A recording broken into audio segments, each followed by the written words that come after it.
지난 23일 미군의 전략폭격기 B-1B 편대가 북한 동해 깊숙이 침투해 무력 시위를 벌이자 북한은 즉각 선전포고라고 비난하며 격추하겠다고 엄포를 놨습니다. 네, 그러나 정작 당일에는 B-1B 출격 사실조차 파악하지 못해 아무런 대응 조치를 못 내린 것으로 전해졌습니다. 네, 취재기자 연결합니다. 강정규 기자. 네, 강정규입니다. 네, 미국의 전투기들이 북한 레이더에 탐지가 안 된 것으로 보인다. 지금 이런 상황인가요? 네, 그렇습니다. 국정원이 국회 정보위원회 간담회에서 밝힌 내용인데요.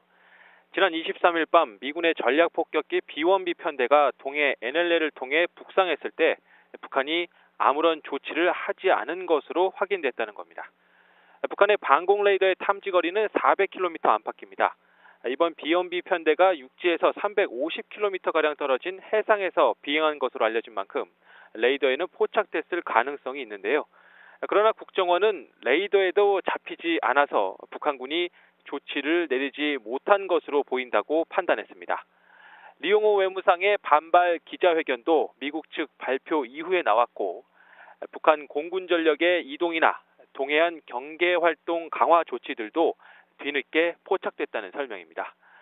미군이 이례적으로 B-1B 편대의 비행 궤적을 공개한 것도 북한이 미군의 폭격기가 다녀간 사실 자체를 모르고 있었던 것 같아서라고 덧붙였습니다.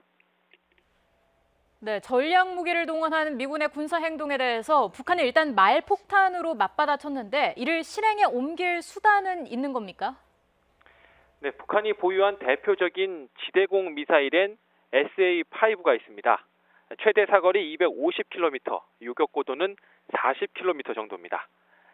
지난 5월에는 신형 지대공 미사일 KN-5-6를 시험 발사하기도 했습니다.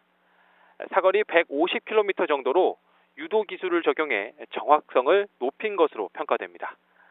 그러나 이번에도 미 공군 전폭기 편대가 지대공 미사일의 사정권 밖에서 비행을 했기 때문에 영공 밖에서의 격추라는 것이 말처럼 쉽진 않습니다. 미그-29와 같은 전투기를 출격할 수도 있지만 이번에 엄호 비행에 나섰던 F-15C 등 미 공군 전투기의 성능이 훨씬 우수합니다. 리용호 외무상 주장대로 북한이 영공 밖에서 격추를 시도했다가 오히려 미군의 반격의 명분을 주게 됩니다. 북한은 6.25 전쟁 때 원산 폭격의 악몽을 갖고 있기 때문에 섣불리 움직일 수는 없을 것이란 관측이 높습니다. 지금까지 국방부에서 YTN 강정규입니다.